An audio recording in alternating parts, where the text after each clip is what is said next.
Quand il quitte Matignon, c'est toujours la même histoire. Une poignée de main avec le successeur et puis s'en va en voiture. Alors on s'est posé une question. Que devient la voiture de fonction quand il n'y a plus de fonction?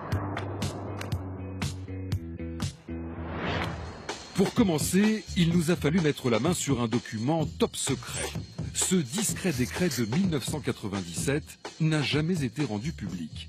C'est même prévu à l'article 3. Le décret ne sera pas publié au journal officiel de la République française.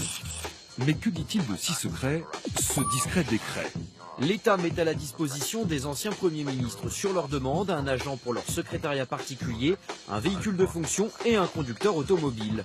Combien d'anciens ministres bénéficient-ils à leur demande de ces avantages à vie? Là encore, pas facile d'avoir l'information.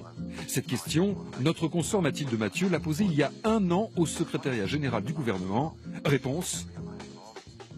Pas de réponse.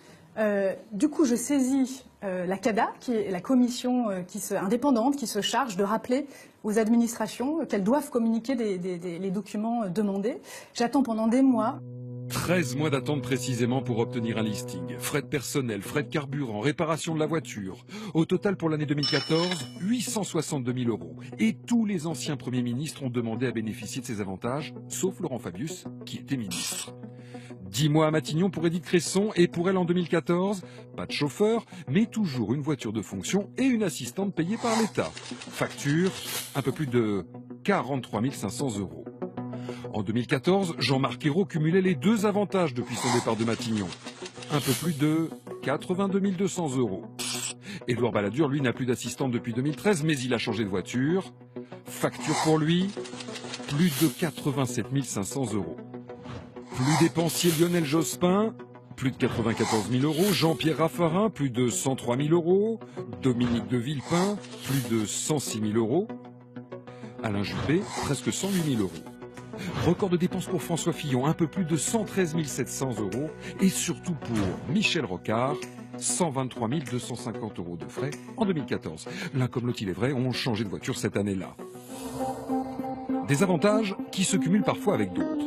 François Fillon est député, Jean-Pierre Raffarin, lui, est sénateur. Tous deux bénéficient d'assistants et de frais de représentation payés par le Parlement.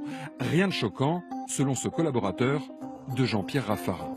En tant qu'ex-premier ministre, il a beaucoup plus de sollicitations qu'un parlementaire classique. Il est donc normal qu'il ait plus de moyens. Autre cas particulier, celui d'Alain Juppé. Il est en campagne pour les primaires et parcourt les routes de France. Quelles règles se fixe-t-il dans l'utilisation des moyens de l'État? Réponse de son équipe. Alain Juppé utilise le véhicule et le chauffeur de Matignon lorsqu'il est à Paris et s'il est invité quelque part en tant qu'ancien Premier ministre. Tous les anciens premiers ministres bénéficient également d'une protection policière, sécurité oblige.